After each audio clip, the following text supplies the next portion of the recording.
Hey guys, good morning. Okay, so I wanted to talk to you guys about nutrition. As you guys know, I am reading this book, The Plant Paradox, and it's very interesting. I'm a nutrition geek. I love learning about different, sciences about food and how it affects our body and things like that. So, of course, I heard a lot about this book. And so I thought I'd pick it up. I also ordered the cookbook. So, and I am kind of following along with it, omitting some of the foods that are high in lectins. So that's kind of the basis of the book that this diet is about is, and I touched on this before, that lectins, some plants have lectins, high amounts of lectins that could be detrimental to our gut biome, which then causes autoimmune and disease and all other kind of things. So that being said, we all know that there's so many different diets out there, right? There's paleo, there's vegan, there's vegetarian, there's Whole30, there's keto, there's high fat, low carb, which I'm a big believer in as well. High fat, low carb, moderate protein. Just pick one, right? If you go back, there's the zone diet, the Mediterranean diet. There's just on and on and on and on and on. So here's the thing. Here is how I want to summarize all of these nutrition plans and advice and things like that. You have to listen to your own body. There are things that I'm sure that are very not okay. We all know sugar is not good. Sugar, we should all be off of sugar. We should all be off fake sugar, which includes a lot of fruit. You should not be overeating fruit because it turns to sugar. So do many other things. But, sugar is not your friend. It's actually our body's foe, especially the white sugar and fake sugars. But here's my point. So I'm reading this book, and some of the things that are omitted are nightshades like eggplant, tomatoes, unless you take out the seeds and skin them. Cucumbers, same thing if you skin them and take out the seeds because they're high in lectins. Beans, legumes, unless you cook them in a pressure cooker, because the pressure cooker takes out all of the lectin, and on and on and on.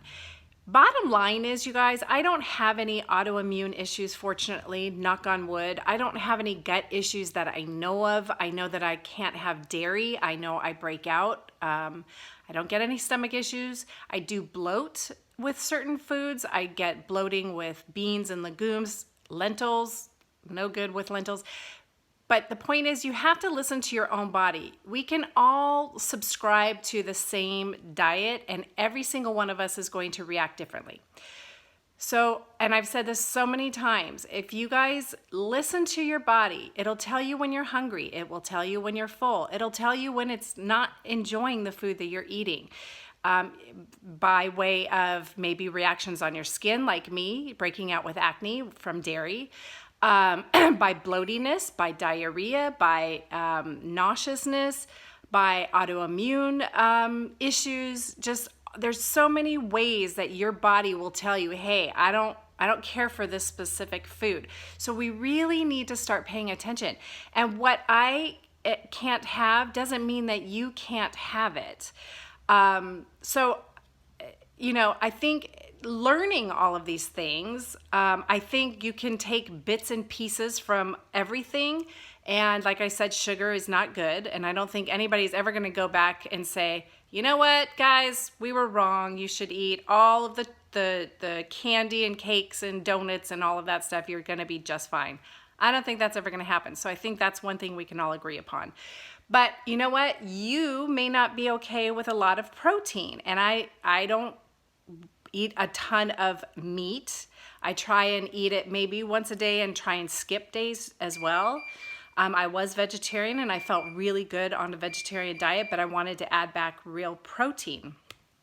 My eggs. Speaking of protein, you're gonna follow with me because my eggs are done. I was hard boiling some eggs and the timer's going off. So please forgive me. That being said, so you need to listen to your body. And if something doesn't agree with you, your body's going to let you know. Listen to your body. It's going to tell you when you're full. It's going to tell you when you're hungry. And by the way, you guys, again, reading all of these nutrition books, fasting always seems to come up. Intermittent fasting, or even fasting, taking a whole day and not eating and just doing water, or maybe, broth.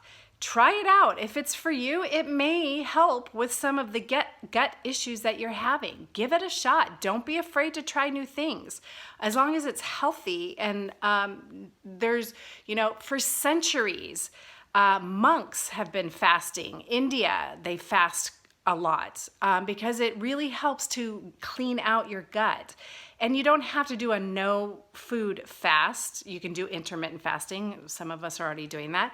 Or you can simply just, do a clean kind of a fast. Beachbody, I'm not a coach anymore, but not a Beachbody coach anymore, but they have their own cleanse, which really helps. So there's so many different ways, but the point again, and I'm going to say this again, listen to your body. Don't think what one person tells you is something that you should do. It may not work for you, and you need to pay attention to what kind of reactions you're getting through your bowel movements, through, your urination, through your skin, through your head. You may be foggy. You may get migraines from food. There's so many different reactions, skin disorders, gut disorders, things like that. So pay attention to what you're eating and omit things that don't agree with you. All right? All right, you guys. Peace out. Have a wonderful day. Take care.